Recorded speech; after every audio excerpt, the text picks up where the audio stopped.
Welcome to Agba's Epic Tales. The title of today's story is The Woman They Called a Witch. Once upon a time, in a village, there was an old woman who lives in the outskirts of the village.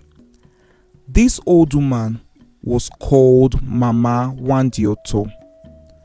Mama Nwadiuto lives in a tiny hut alone. She looks very old and weak. Her teeth were brown.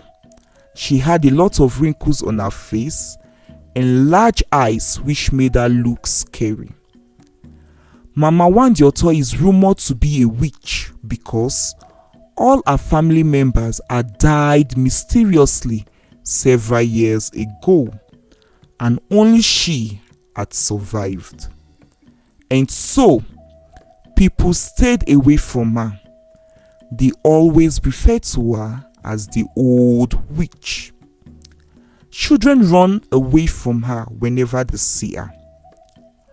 One day, a young man named Nnamdi and his friend were coming from the bush where they had gone to check their traps.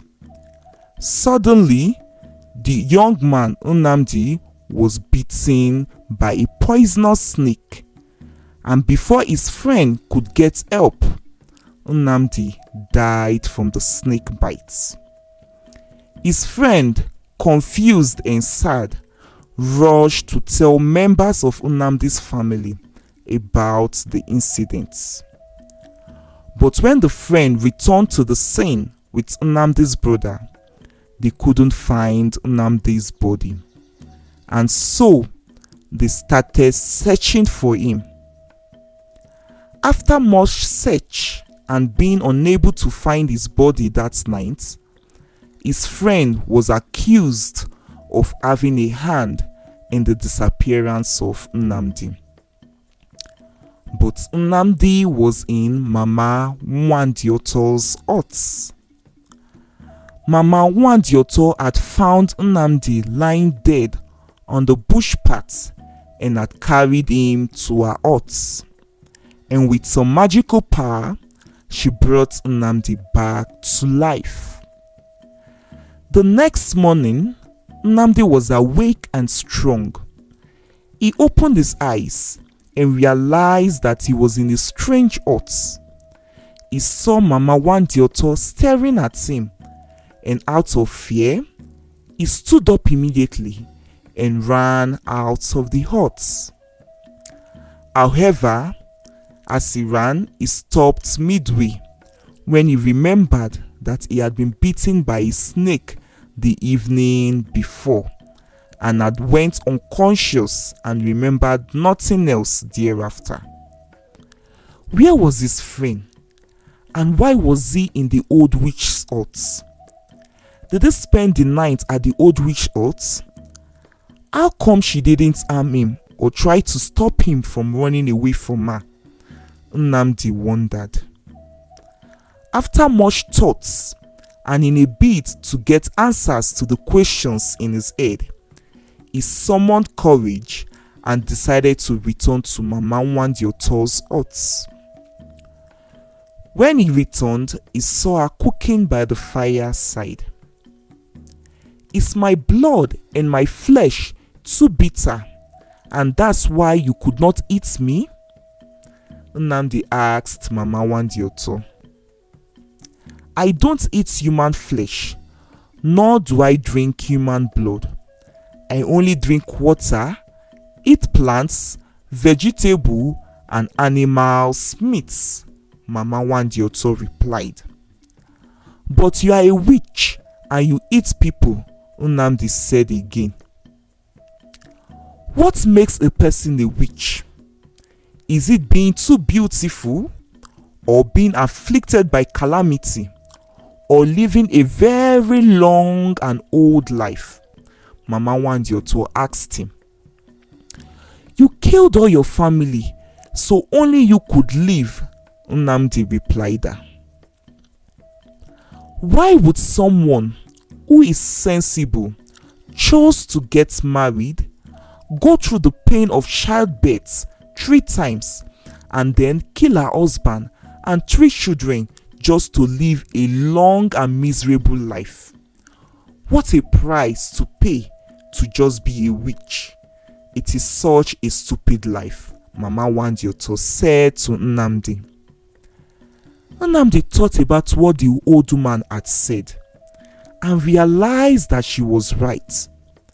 Why would any sensible person kill everyone around them to live a miserable, lonely life in old age?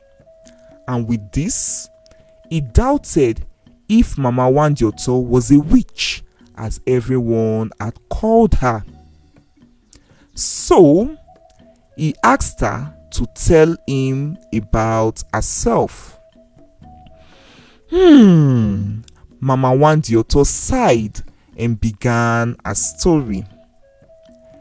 Years ago, she had fallen in love with a man from this village during one of her escapades of sneaking out of her own village to explore other lands.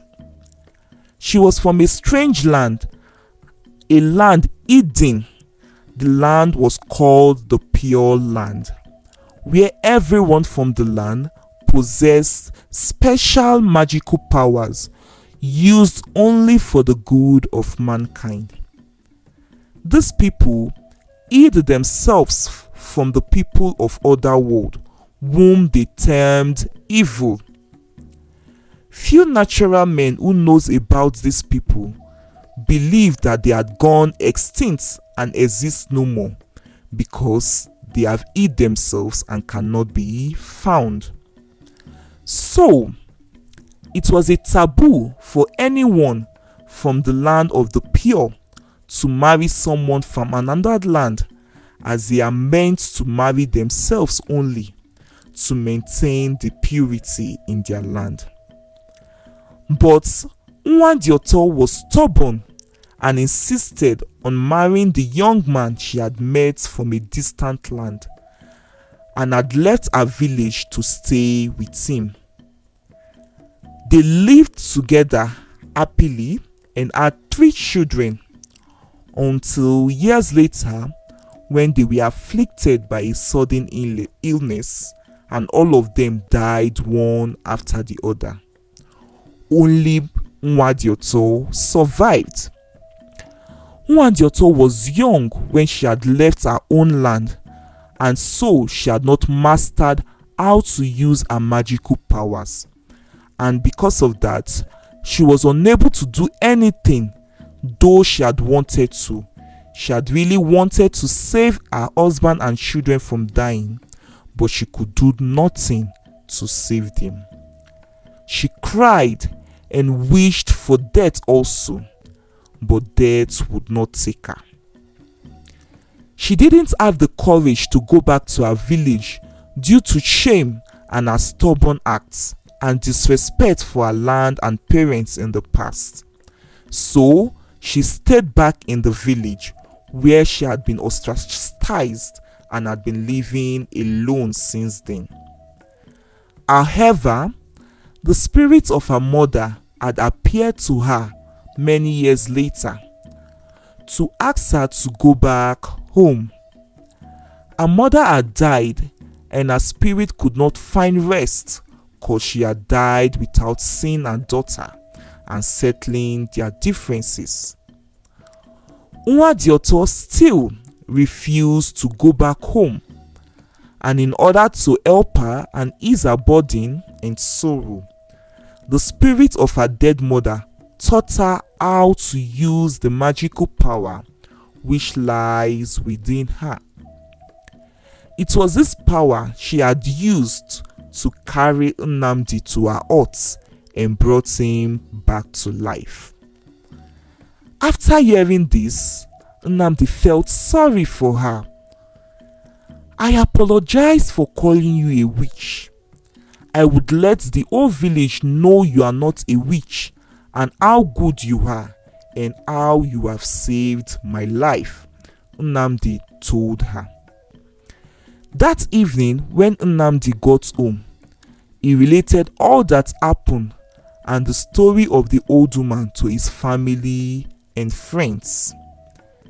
They were thankful and grateful that he is alive and not dead, but they would not believe all he said about Mama Nwadiuto. They believed that it was God who had saved him and not the old witch. She is trying to deceive us and eat us all up when we lose our guard, they said. And so, Mama Nwadiuto continued living a lonely life, still ostracized from the other villagers. However, Nnamdi kept visiting her and bringing her food and meat as gifts from his hunting game. I believe you and will continue coming to visit and spend time with you, no matter what the whole village says. I now consider you to be my grandmother. I want you to see me as your grandson too, Nnamdi told her. Mama Nwadiuto was happy and grateful. At least someone believes her and cares for her after so many years. The end. I hope you enjoyed this story. Did you learn anything from this story? I would like to know. Please share in the comment section below. Thank you for watching.